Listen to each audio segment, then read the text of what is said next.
Dito isso, eu vou convidar agora, sim, a Comissão Especial de Liberdade Religiosa da OAB Goiás, representada pelo Dr. Walter de Paula.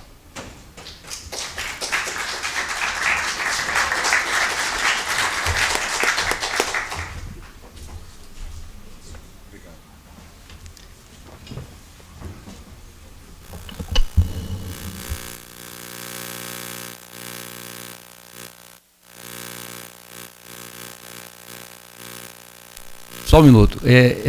Essa interferência no som é por causa dos celulares que estão permanecendo ligados. Eu peço gentileza das pessoas que estejam aqui presentes que, por favor, desliguem os celulares para evitarmos essa interferência. Obrigado.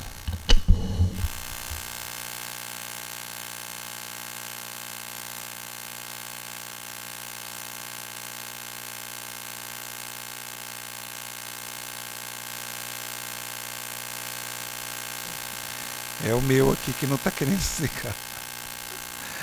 Ai, que vontade de tirar essa bateria, viu, doutor Rafael? O senhor pega esse negócio aqui para mim.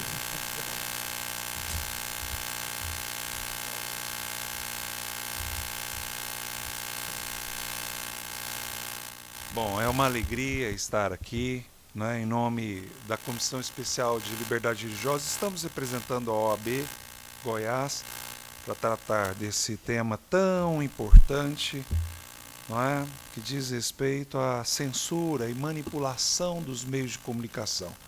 Isso nos afeta a todos de forma bastante especial, né? Estou vendo aqui pessoas queridas, das quais destacarei, não é? Silvia, Regina, pessoal do Vem Pra Rua, e alguns alunos meus da Polícia Militar. Eu gostaria até de destacá-los também como instituição importante, não é? Para a defesa da nossa própria democracia. Vocês não devem se curvar ao politicamente correto, como temos visto às vezes.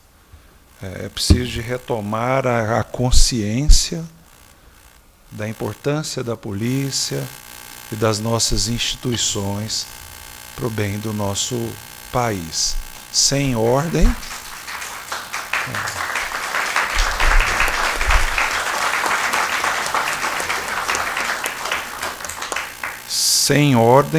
não há desenvolvimento, não é?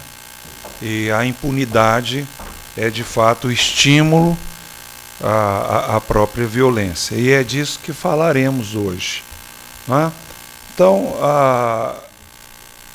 como Comissão Especial de Liberdade Religiosa, temos recebido reclamações de bloqueios, especialmente no Facebook, não é?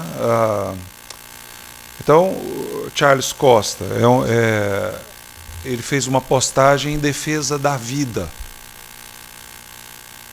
A questão do nascituro, da defesa do direito daquele que está sendo em desenvolvimento, não é? Ele fez a postagem em defesa do nascituro. Ele não atacou ninguém, não é? Ele foi bloqueado. Nós temos aqui a Silvia, que também teve nas suas expressões com relação à sua visão política, o seu Facebook bloqueado. Dr. Guilherme Zanina Shelby é procurador regional da República. Portanto, ele atua em Brasília, no TRF. Não é? Uma pessoa importante, tem publicações importantes em defesa da família e defendendo a família sem atacar absolutamente ninguém. O procurador regional federal da República foi bloqueado. Não é? Nós também temos aqui a doutora Sandra Regina, não é? E vários outros que estão aqui, que fizeram reclamação na nossa comissão e nós estamos apurando. Eu gostaria de começar com um pouco da teoria da comunicação. A liberdade de manifestação envolve tanto a liberdade, o direito de se expressar, como de ser ouvido. Há necessidade de respeito à diversidade de vozes. Para ser democracia, o direito e a liberdade de comunicação social implicam no direito de expressão de todos. Tão importante quanto defender o direito de falar é garantir que existe espaço nos meios de comunicação para ouvir e ver as opiniões e visões de mundo distintas. Portanto, quanto mais vozes, melhor. Então, meios de comunicação servem para garantir a própria democracia, que é a base da nossa sociedade. Não é? Nós não podemos falar em democracia se nós não falarmos em pluralidade de vozes. Nós precisamos de ouvir os diferentes. Nós precisamos de ouvir as pessoas.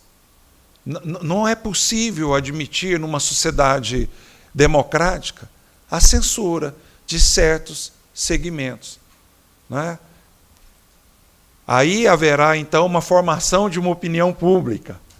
E, através da formação da opinião pública, em meios democráticos, é que se, então, define aqueles que comandarão a nossa nação. Então, é importante que se respeite o direito de se expressar e de ser ouvido.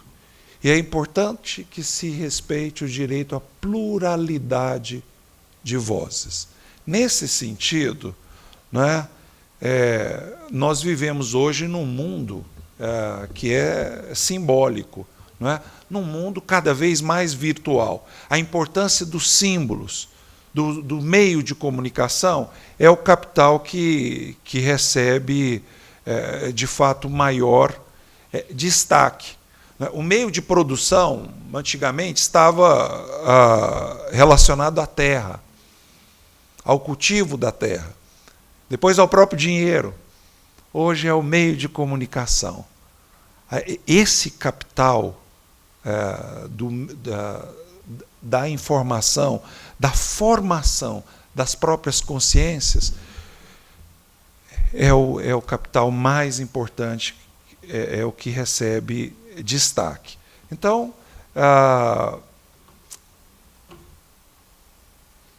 os meios de comunicação não são apenas transmissores, mas se constituem verdadeiros construtores de conteúdo. De uma mesma forma, podem ser apresentados resultados totalmente diferentes. Depende de quem dá a forma a essa informação, de quem pinta, de quem molda. Democracia.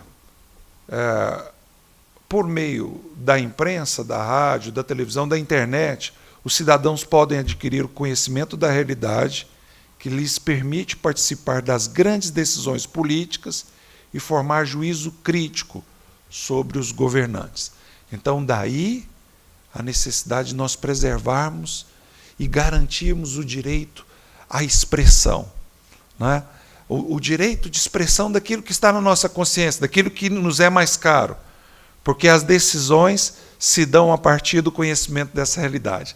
Se é manipulada a realidade, então não há como formar essa convicção, esse juízo crítico sobre os próprios governantes. Daí a importância dessa audiência pública e a sensibilidade, o que sentiu o Ministério Público para discutirmos essa questão tão importante. O controle social das novas mídias. Todos estão submetidos ao controle social. Todos estão submetidos aos tentáculos da lei, do ordenamento jurídico. Isso é a lição básica do direito. Não tem ninguém que está fora acima do alcance da lei. E os meios de comunicação social também precisam de estar submetidos ao padrão daquilo que é socialmente conveniente. E é preciso estabelecer, e já está estabelecido no próprio ordenamento jurídico nacional e internacional, aquilo que não é socialmente recomendável ou antissocial. A justificativa desse pensamento é que uma sociedade só poderá ser autenticamente democrática na medida em que todos os seus membros puderem ter acesso à produção dos meios de comunicação, e não apenas do conhecimento que ela produz. Então, os meios de comunicação e o direito à comunicação social preservam, então, esse direito de participação, de formação da própria opinião. Não é só o direito dos meios de comunicação, da televisão, de falar o que quer. Hoje, as mídias sociais também dão acesso à nossa... e devem garantir que a nossa voz seja escutada. Então, nós estamos falando, não é, de psicologia social, de teoria da comunicação, aplicados aí ao direito. O povo brasileiro deve estabelecer seus próprios rumos, portanto, submeter os meios de comunicação social ao controle público. Isso significa elevar sua participação ao planejamento e participação nos resultados. Pois quando se fala em influenciar a vontade de escolha, é fundamental distinguir claramente ao menos 3 níveis de participação: no planejamento, na execução e nos resultados. Democracia está ligada à cidadania, e cidadania é, pois, participação no planejamento, isto é, no dizer a palavra, expressar a opinião, manifestar o pensamento. É aqui que se vê a importância da comunicação para a cidadania. Normalmente, nos é apresentado um tipo de um cardápio, não é, daquilo que vamos consumir. Não é? Esse nível de cidadania não é o nível que nós queremos. Nós queremos participar. Não é? Nós queremos também participar do planejamento e também participar dos próprios resultados. Nós queremos ser respeitados na formação dos nossos próprios conteúdos e não sermos apenas aqueles consumidores de conteúdos. Imagina só a importância dessa audiência pública em garantir que não haja censura daquilo que é legal. Nós não estamos falando censura daquilo que é ilegal, não. Nós estamos falando daquilo que nos é mais caro: a nossa consciência, a nossa liberdade de expressão, a nossa liberdade de consciência, o nosso direito à informação, manifestação.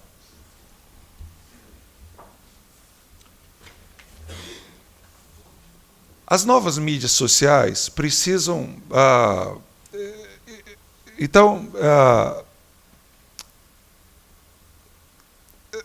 faremos, neste momento, algumas sugestões e depois ainda outras colocações com relação ao ordenamento jurídico brasileiro. Mas não é possível que essas novas mídias sociais, né, Facebook e essas outras mídias sociais, não exponham as razões objetivas dos bloqueios que têm acontecido aos nossos conteúdos. Não é? Não se pode admitir que tais razões sejam genéricas. Para exercício de um direito do próprio cidadão, é preciso que ele saiba por que aconteceu o bloqueio. E essas razões precisam ser objetivas, não podem ser genéricas. Eu não posso lá ter um manual de 5.000 páginas, não é? E depois falar, você transgrediu uma das nossas normas. Não existe isso nem na esfera privada. Os meios de comunicação social devem estar, portanto, submetidos a essa exigência de exposição de razões objetivas de qualquer penalidade. As pessoas têm direito de se defender das restrições do direito, de direitos. Então, se uma dessas mídias sociais intervém limitando o direito fundamental nosso, né, nós, como cidadãos, temos direito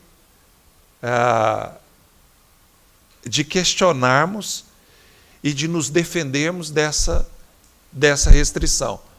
Nós não somos apenas consumidores, não é? Nós somos agentes, nós somos atuantes. Nós precisamos de ser respeitados nisso. Estimados público aqui presente, né? Estimado público aqui presente, não é de hoje que a censura é, no ordenamento jurídico brasileiro, condenada. Desde a Constituição de 1824, a Constituição Imperial, portanto, e eu faço questão de ler o artigo 179 da Constituição do Império. Todos podem comunicar os seus pensamentos por palavras, escritos e publicá-las pela imprensa, sem dependência de censura. Imagina só, 1824. Mas não foi só assim, só isso que aconteceu, no ordenamento jurídico brasileiro. A primeira Constituição republicana destaca a liberdade de manifestação e pensamento pela imprensa sobre qualquer assunto. Existe nesse ponto essa expressão, em qualquer assunto sobre o qual a imprensa poderia livremente manifestar. Isso é um avanço, não é? Outra inovação é a vedação do anonimato, princípio consagrado pela lei através dos tempos. Vamos lá, Constituição de 1891, não é? Ela sofreu substancial mudança com as emendas de 1926. No entanto, a liberdade de expressão, a liberdade de imprensa, a liberdade de comunicação social não sofreu qualquer mudança, sendo vedada a censura. Constituição de 34, não é? Ela também foi fruto daquele movimento constitucionalista de 32, de São Paulo, e destacou como bem constitucional a liberdade de comunicação, a liberdade de manifestação do pensamento. Interessante que veio então o Estado Novo, de Getúlio Vargas, 1937. Não é? Então, essa nova Constituição, ela restringiu vários direitos. Mas é interessante que, até nessa Constituição, é preservada a liberdade de manifestação de pensamento. Não é? Houve alguma restrição dos movimentos sociais, não é? Que eles denominaram de agitações. Mas essas restrições não se comparam ao que hoje nós experimentamos. O próprio ordenamento, o próprio Estado Novo garantiu mais direitos do que essas novas mídias têm reconhecido do cidadão. Não é? E assim vai. Né? A Constituição de 37, mesmo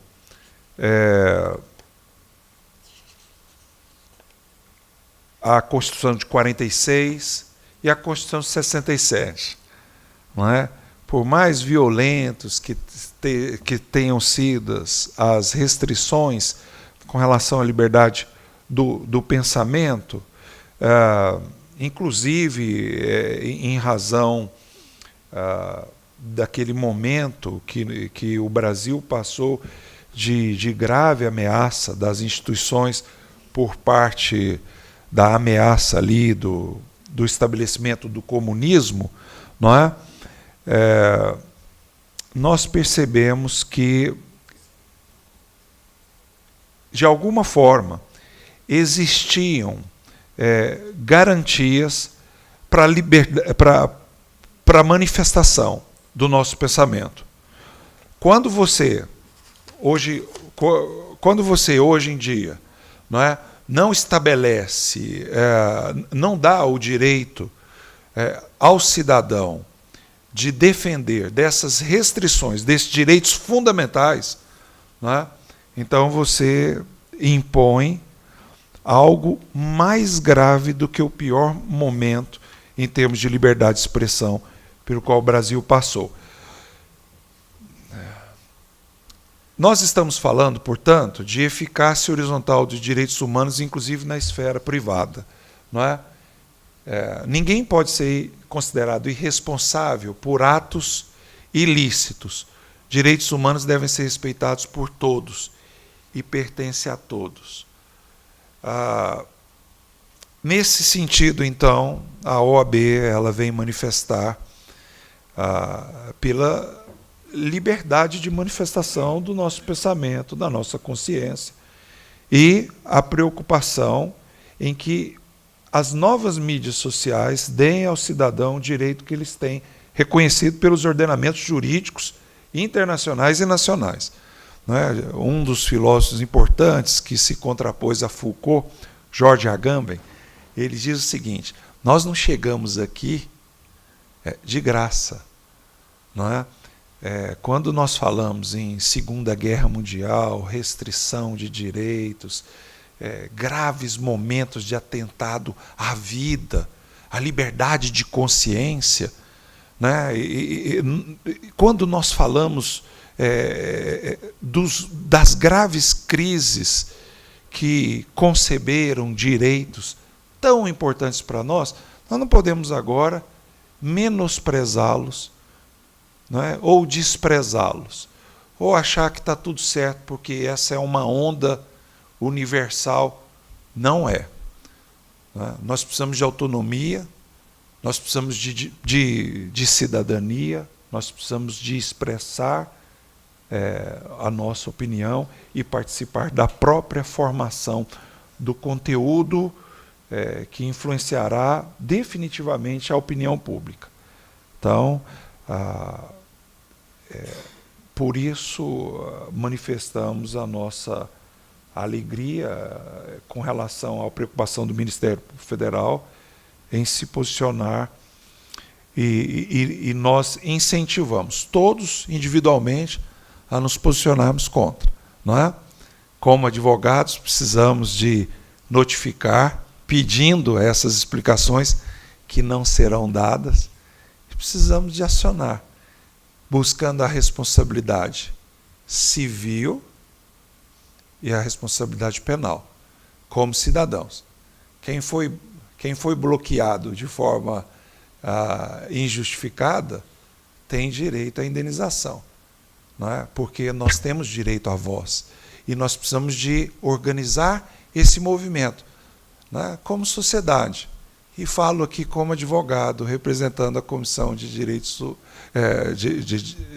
Especial de Liberdade Religiosa da OAB. Obrigado, doutor Ailton Benedito, e parabéns.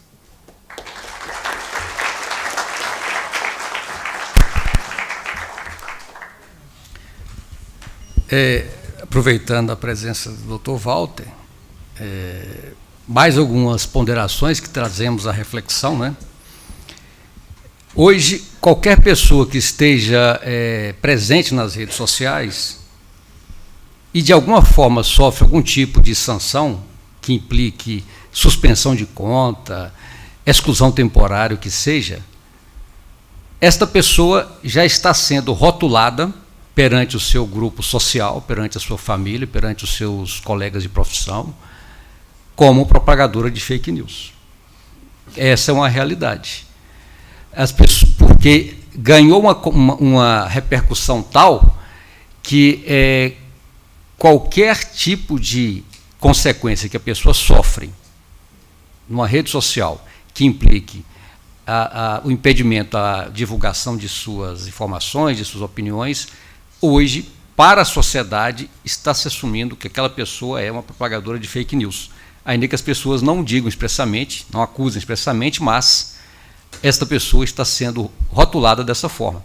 E interessante, aproveitando o ensejo, é preciso sempre frisar que a liberdade de pensamento, de expressão, de informação prevista na Constituição é de titularidade de toda a sociedade, de cada um de nós.